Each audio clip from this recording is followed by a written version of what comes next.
अरब से क्या वाकई अमेरिका को बाहर भगाने की तैयारी हो रही है? आज करेंगे इस पर बात। ईरान जंग का 14वां दिन है, आज भी दोनों तरफ से हमले जारी हैं। देखते हैं अभी की जो बड़ी खबरें सामने आ रही हैं। वो सबसे पहले ईरान से हाइपरसोनिक मिसाइलें दागी गई, इजराइल की तेल अवीव पर मिसाइलें दागी गई हैं। ये तस्वीरें आप देखिए, तेल अवीव पर जो ताजा हमला हुआ है उसकी तस्वीरें आपके सामने। डिफेंस सिस्टम को चकमा दे गई ईरान की मिसाइलें। रिहायशी इलाके में मिसाइलें गिरी हैं। मिसाइल गिरने से भारी नुकसान की खबर है। इजराइल की कमर्शियल कैपिटल, आर्थिक राजधानी तेल अवीव को लगातार ईरान निशाना बनाता हुआ नजर आ रहा है और इजरायली एयर डिफेंस सिस्टम नाकामयाब साबित हो रहे हैं।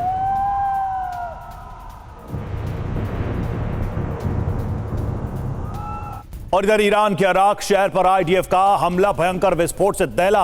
अराक शहर, विस्फोट के बाद कई इमारतों में आग लग गई।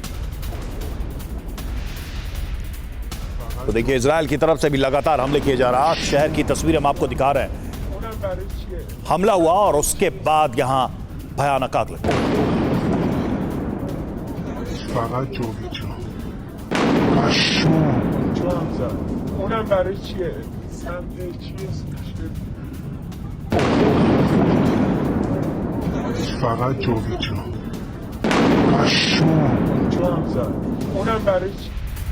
और अहम खबर है, तेहरान के मेहराबाद हवाई अड्डे पर भी हमला हुआ है। इजरायली हमले के बाद यहां पर भीषण आग लग गई। KC-747 एरियल रिफ्यूलिंग टैंकर में कैसे लगी आग, ये देखिए आप। तेहरान की तस्वीरें। एयरपोर्ट पर कई रिफ्यूलिंग टैंकर्स में आग लगी है और उसकी तस्वीरें इस वक्त आपके सामने।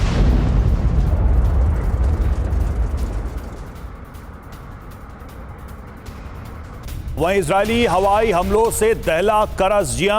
तेहरान के पश्चिमी इलाके में भारी बमबारी। देर रात ईरान के रिहायशी इलाके पर हमले हुए। हमले के बाद करज़ में दिखा धुएं का गुबार।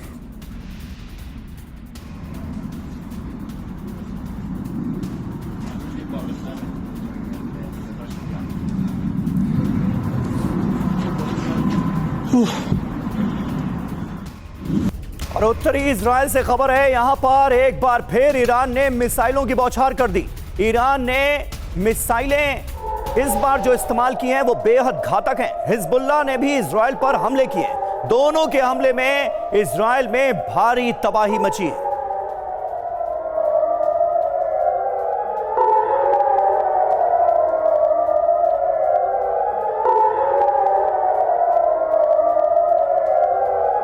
और तेहरान में आईडीएफ ने की बमों से बौछार, एक के बाद एक 20 विस्फोट से भारी तबाही हुई है। इजरायली वायुसेना के हमले से दहला तेहरान।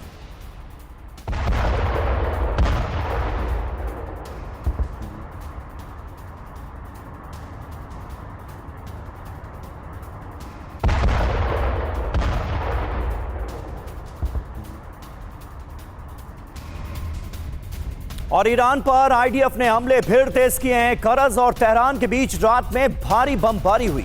हमले की आवाज से तेहरान में फैली दहशत। ये देखिए तस्वीरें। करज़ में रात भर सायरन गूंजता रहा।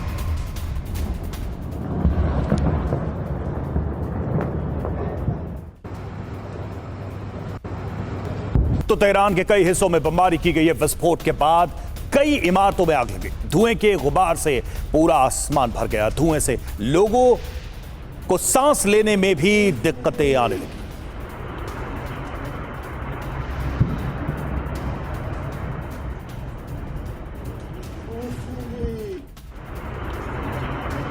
तो देखिए किस तरह से लगातार ईरान को टारगेट किया जा रहा है और धमाके और धुएं की वजह से यह भी कहा जा रहा है कि लोगों को सांस लेने में भी परेशानी यहां पर हो रही है। पूरा आसमान आप देखिए कैसे धुएं से भर गया इन धमाकों के बाद, इन हमलों के बाद।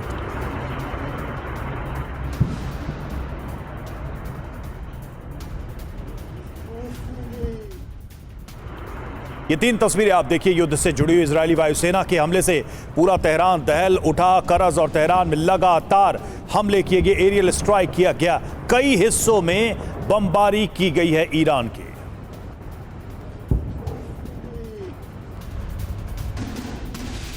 और ईरान के इंफ्रास्ट्रक्चर पर इजरायली डिफेंस फोर्सेस लगातार हमले कर रही हैं।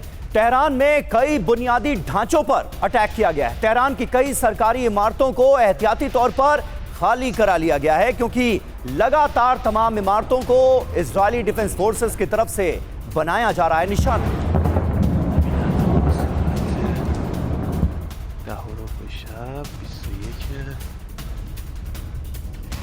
और तेहरान में पुलिस चेक पॉइंट पर हमला किया गया। इजरायल ने कई जगहों पर की बमबारी।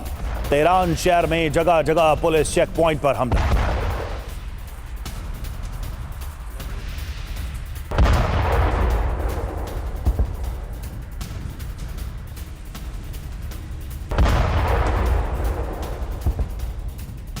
और हमारे साथ इन तमाम अहम खबरों पर बात करने के लिए दो खास मेहमान स्टूडियो में मौजूद हैं। Major general JK. बंसल हमारे साथ बतौर डिफेंस एक्सपर्ट जुड़ चुके हैं और air vice marshal O P. Tiwari ji भी हमारे साथ मौजूद हैं।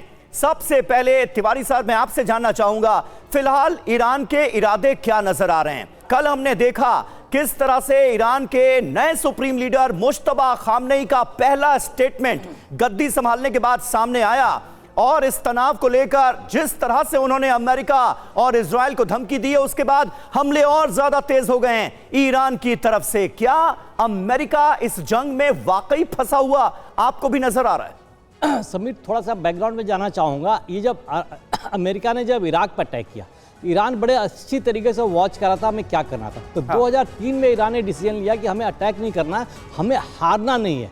तो उनकी तैयारी इस शेप में हुई कि हमें कोई भी वॉर हो, हमें हारना नहीं है। जीतने की तैयारी नहीं की उन्होंने। उसी माध्यम से, उसी के उद्देश्य से उन्होंने खूब सारे बैलिस्टिक और क्रूज मिसाइल बनाई है और फास्ट मूविंग मिसाइल बोट से जो नेवी के पास है, जो अभी उन्होंने उतारा ही नहीं है। अब ये जो ईरान जो है रिएक्ट कर रहा है, अगर जैसे अमेरिका रोकना शुरू करेगा, हो सकता है ईरान रुक जाए।